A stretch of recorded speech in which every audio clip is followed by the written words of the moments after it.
Cheers, guys. Epix 911, welcome to the Elitist Geek VR news for August 24th.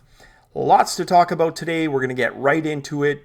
A little bit of preamble before we do. Let's start with a game released today called Obduction. Now, some of you may recall, if you've seen one of my videos from about 2 months ago, I talked about the game. And at that time, I indicated it was going to be VR capable. Well, the game launched today, but it launched without the VR component. So my industry experience hunch is that it was related to a showstopper bug. Some kind of serious bug that was going to impact a lot of people. They couldn't launch with that, so they kiboshed the launch and delayed it. Hopefully it's only going to be a few weeks, not months, but it was one I was looking forward to, right? Had it circled on my calendar. And the reason it's come up so much in discussion, for people who may not know, is not the game itself, but the people who made it, right? The people who made it made a very important historical game called Myst. And I was one of the elite snobs who didn't play Myst. Really, it was kind of like the Pokemon Go of its day, right? Or the Wii Sports of its day, and that a lot of the serious mainstream gamers kind of turned their nose up at it, right? But hey, and I was one of them. But still, you have to give Myst its props because it single-handedly resurrected a dying genre, right? Adventure games were literally on life support in September of 1993 when Myst launched. Secondly, and most importantly, is the fact that Myst pretty much, again, almost single-handedly, you could give some credit to Seventh Guest for that, but most of it to Myst, single-handedly was responsible for CD-ROMs becoming a standard PC peripheral, hands down. It pushed millions of CD-ROMs, right? And allowed other devs to use it, because my best guess would be it would have been at least 3 to 5 years before CD-ROM would be mainstream, because a lot of the games at that time were not that demanding. They were starting to get bigger, but Myst, with its SVGA, static, massive, rich graphical assets, was huge and literally would have taken way too many discs, right? So launching on CD-ROM was just a good thing for them, and it benefited all of us because it brought CDs and then the PlayStation, and a lot of other cool things, probably quicker than they would have been, right? At the risk of giving them too much credit, but despite what my feelings were and not playing it at the time, you definitely have to give them their props for that. So I'll be following that. Hopefully that launches fairly soon, weeks, like I said, not months. Now, next thing I wanted to mention involves the game that I did on the quick look on, the Island game. I just want to mention, and I posted an update, but if you haven't read that, just my additional thoughts if you're on the fence at all about buying the game, okay? So I went back, I played it after the video, and honestly, after about 90 minutes to 2 hours, I was pretty much done with the game. I'd experienced everything there was to experience, right? Now, to their credit, this thing is smooth and polished for what is there, okay? But what is there is only about 90 minutes to 2 hours of entertainment, right? You've got 4 guns, 3 types of dinosaur, and a high score, and that's it. So once you've experienced that, you're just kind of grinding the same thing ad nauseum, right?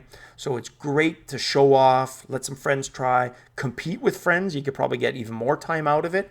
But as a single player game experience, 90 minutes to 2 hours, I would wait. Definitely consider picking it up if the full game, continues the streak of being polished and fun to play.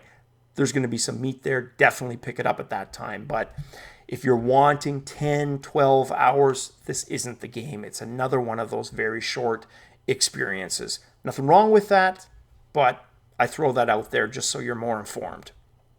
So let's get into the news.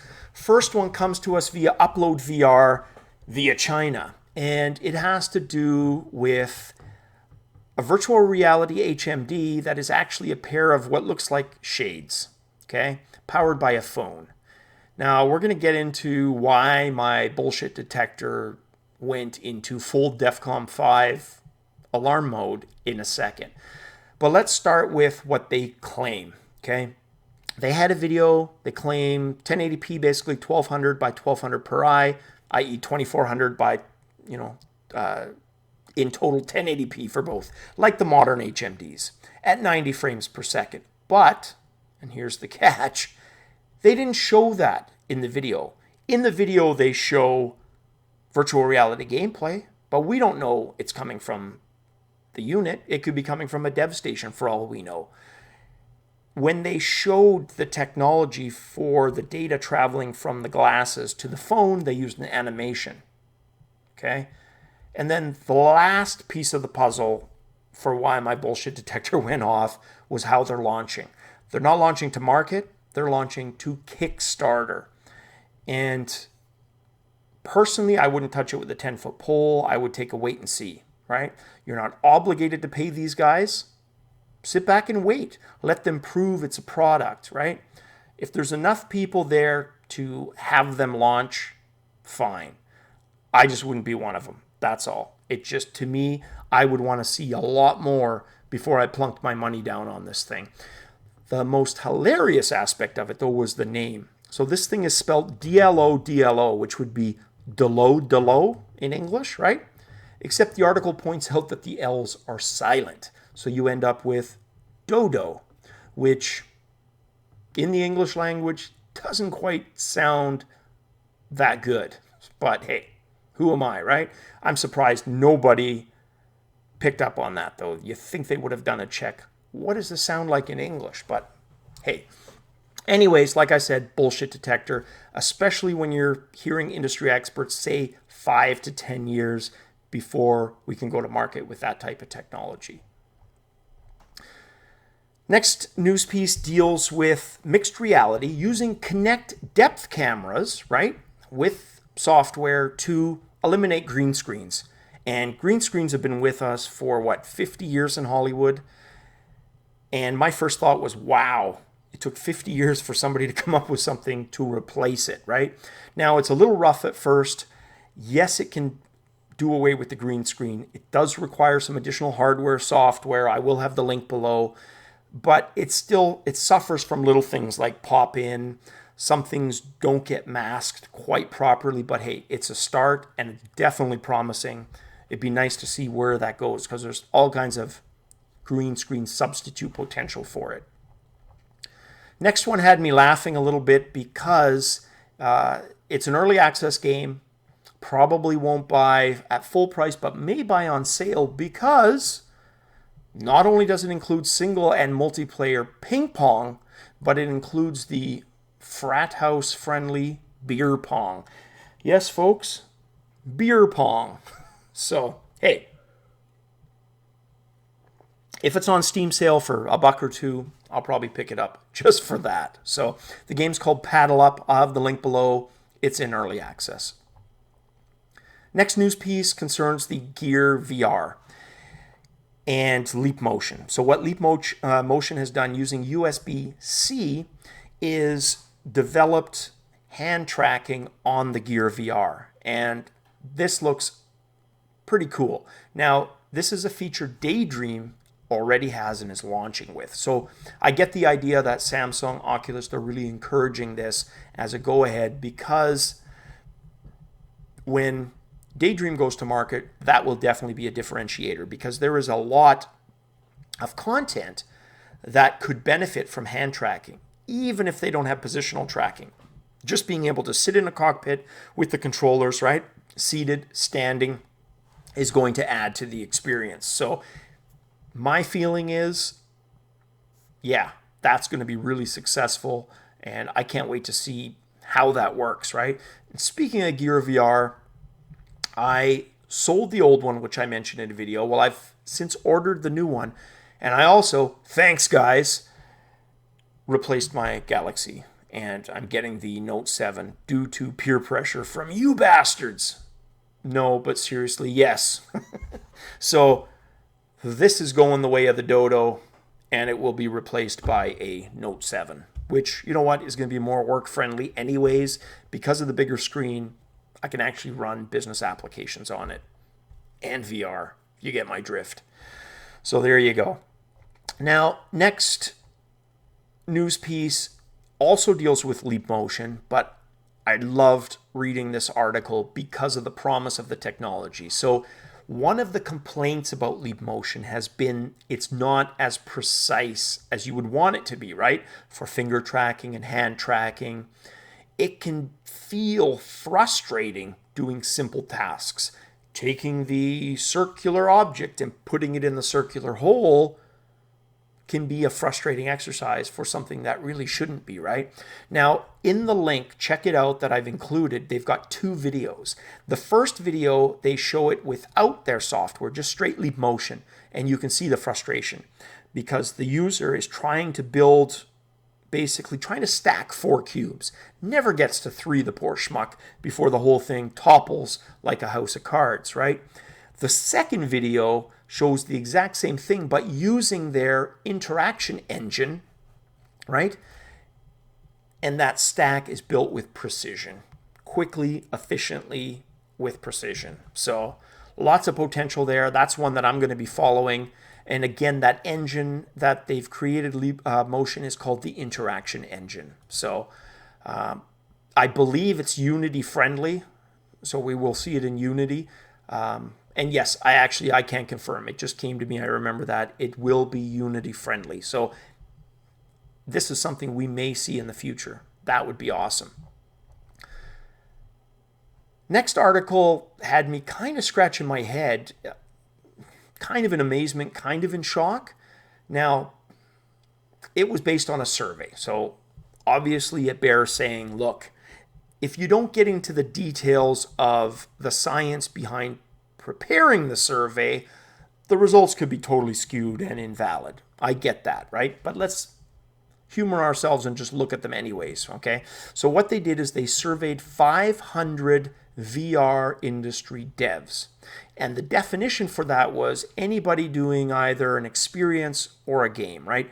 So the VR tourism folks with the gaming folks, right, made up that 500. But we don't know the percentages. And that's where skewed stats comes in, right? Anyways, they asked them what HMDs they're currently using to dev. And the results were kind of surprising. HTC Vive was first with 42%, Rift second with 33%, Sony third with 12%. When they were asked the question, which would you use in the future moving forward, it was still Vive coming out in front, but with an even wider gap.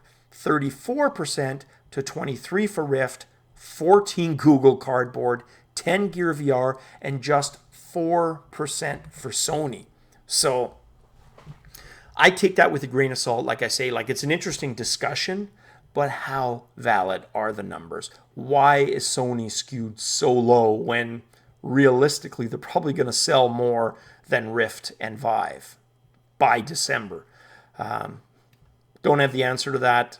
They didn't provide that science. So take that for what you will with lots of salt. Next article deals with a company called Sliver TV, SLIVER.TV. These guys are behind the technology in stuff like Doda 2, right? The VR spectator mode. They've managed to raise $6.5 million of seed money for continuing that type of functionality, right? They want it applied to live events, concerts, movies, all those types of things.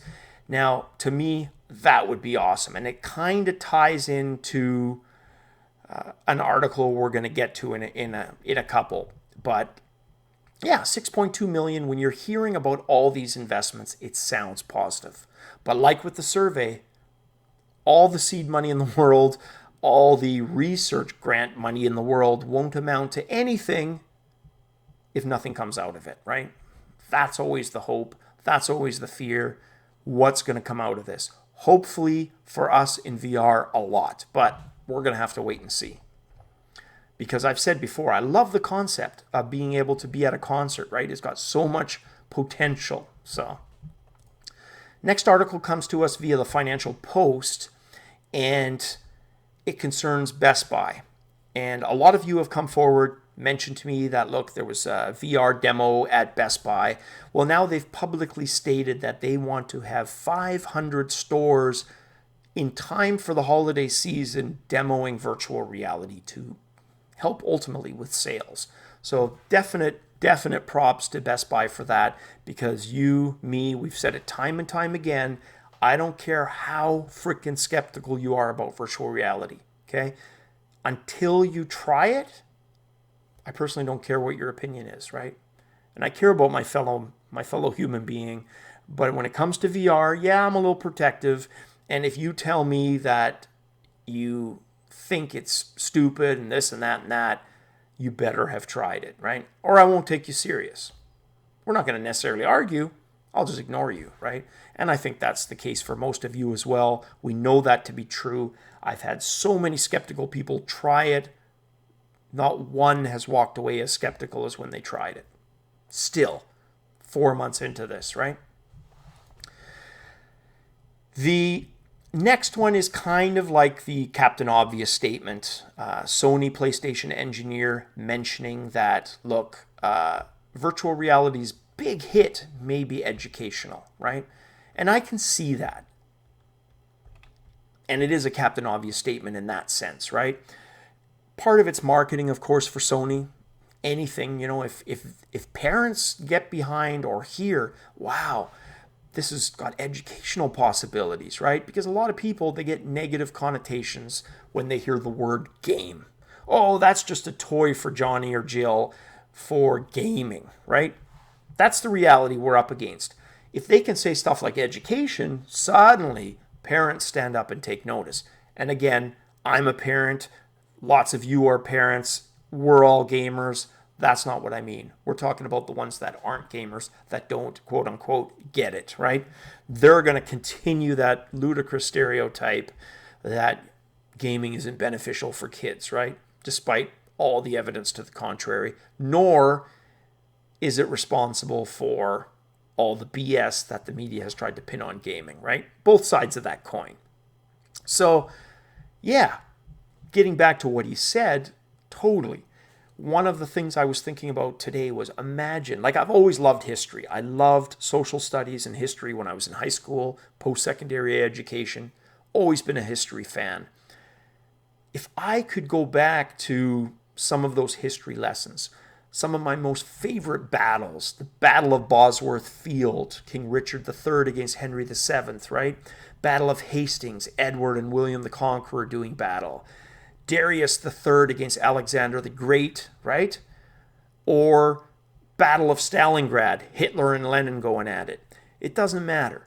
All of those were just massive, interesting battles to me in history. If I would have been able to, in that class, have the HMD on my head and as a spectator see that battle play out around me, holy crap. Well, it could have scarred me because it would have been pretty damn horrifying, right? And I was still young. But that, you can't put a price on that, right? Because a lot of kids, history through a textbook is dry as frick. Dry as frick. They can't, because maybe they might be more visual, get it, right? So VR has all kinds of potential for visual learners, etc., etc. Preaching to the choir, I get that. The next article deals with marketing, and it's Google-centric marketing. Google has disappointed me lots, absolutely, but they also surprise me from time to time. And this is one where I think they've done some good research and they're going to do some good marketing. So what they're doing is, for their Hulu virtual reality push, they're going to use and recruit web stars to market. And think about that, okay? Look, I'm not a millennial, I'm Gen X, but I haven't had cable vision in this house, my wife, kid, and I, for almost 4-5 years now. We stream everything. They got the benefit of an IT husband/dad, right? Download whatever. We haven't missed cable TV at all. That whole archaic notion of having to be in front of an object at a specific time on a specific day, completely alien to us now, right? After 4 years. But I can see where kids who are watching YouTube, right? They may not know or be interested in sports star A or a movie TV show star B because that's not their reality anymore. They, like me, don't have cable. The parents stream now for whatever reason, right? But they sure as hell know who PewDiePie is or Boogie2988, etc. So from that point of view, brilliant marketing. It sounds so freaking obvious, doesn't it? To actually think about it and do it, though, is a whole different story. So I thought that was cool. Props to Google for thinking outside the box on that one. Now, the last article has to do with Pokemon Go. And this isn't a slamming Pokemon Go at all. I mention it because when I talked about Mist, I said what? I said it was basically the Pokemon Go of its time, right? What I meant by that is a lot of non-mainstream gamers picked up on Mist, picked up on Wii, picked up on Pokemon Go, right? But what I said a couple of months ago was, look, this thing will die out. By October, it'll almost be like it never existed. And it's certainly playing out that way. We are now 10 million down. Still huge, 40 to 30 million, right? But how much more when the kids go back to school, and how much more by October? It's not that I want this to happen. It's just I knew that that number was so artificially high because of the hype, right? The hype train barreling through the countryside. But hey, some of you like it, some of you play it. Fair enough. Power to you. I just don't think it's going to have 30 million by October. It'll probably literally be you guys playing it left. All those casual gamers will have been gone by then. Unless this was what they needed to become true gamers, then hey, we invite them into the fold. And I say true gamer loosely because that could really be anybody. I don't care. I joke on the whole elitist thing. I'm all about inclusion, not exclusion now, even if I was a PC Commodore snob back in the day. So there you have it, guys. That's it for the news today. As always, cheers. Catch you on the flip side.